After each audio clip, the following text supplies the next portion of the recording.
Tara, kain na tayo! Nagpunta kami ng grand opening ng Lily Restaurant dito sa may La Vie Resort and Casino. My God of Fortune sila na umikot sa mga guests. Bago kumain, nag-ribbon cutting muna at prosperity toast. Ito ang dinner menu namin at sinimulan nga muna sa Yishang. Ito yung prosperity toast na nagbibigay ng good luck, happiness, and prosperity. At dapat nga daw mas mataas yung paghalo nito. Kaya perfect mag-celebrate dito this Chinese New Year.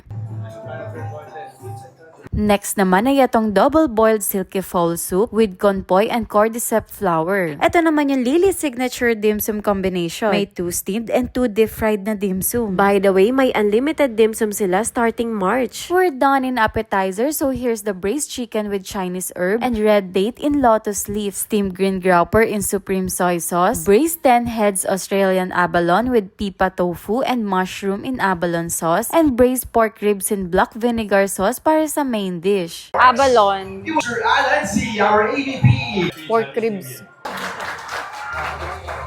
Meron pa kaming deep-fried crispy egg noodles with king prawn in egg white.